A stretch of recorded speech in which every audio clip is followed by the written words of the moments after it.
ఏందోనోళ్ళ June నెల సురువైనప్పటి సంధి వానొచ్చినట్టే మబ్బులు పడుడు షిమ్మ చీకటవుడు ఇర్రగా మరగా ఉడకపోసుడు. అబ్బా వాన పడుతుందిరా అనుకునే మోపుకే కథం మబ్బులన్నీ ఏడుకాడ పిచ్చేమూడు అయిపోవుడు. గిదే కథ అవుతుంది. పాపం ఇత్తనాలేసి కూసున్న రైతులేమో నుదురు మీద చేయి పెట్టి మీదికి చూసుడైతుంది. రానంటున్న వానలను వాపస్ రప్పించేందుకు జనాలు ఇట్లా ఇకమతులు చేస్తున్నారు చూడుర్రీ. వానకాలం షురువై నెల పొద్దు అవుతున్నది. అదేందోగా కేరళ తమిళనాడు ముంబై దిక్కు దంచి కొడుతున్నాయి. మన మీదనేమో మరవన్న తల్లి ప్రేమ చూపించినట్టు శినుకు జాడ లేకుండా పోయింది. మబ్బులు వాడి ఊరిచ్చుడే గాని నెత్తి దడిచే మందమన్న శినుకులు వస్తలేవు చాలా జాగాల. ఎట్లరా భగవంతా ఇత్తనాలకి కూసుంటిమి వానలు లేకుంటే నోట్య మన్ను పడ్డట్టు అవుతుందని ఆంధ్రాలోని శ్రీకాకుళం జిల్లా జి సిగడం మండలం వెలగాడ ఊరోళ్ళు వానలు మంచిగా పడాలని కపతాలు ఆడిర్రు. ఇట్లా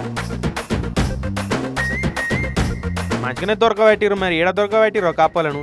ఇక వాటిని తెచ్చి యాటలకు కోళ్లకు పసుపు కుంకుమలు పెట్టినట్టే పెట్టిరు. రోకలి బండ కప్పను కట్టి ఇద్దరు పిల్లగాలు చెరువు దిక్కు పట్టుకొని వాడకట్టుల పోటీ పోతుంటే ఇక ఎవరింటి ముంగడికి పోతే వాళ్ళు సర్వల నీళ్లు తెచ్చి కప్పల మీద అభిషేకం చేసిరు.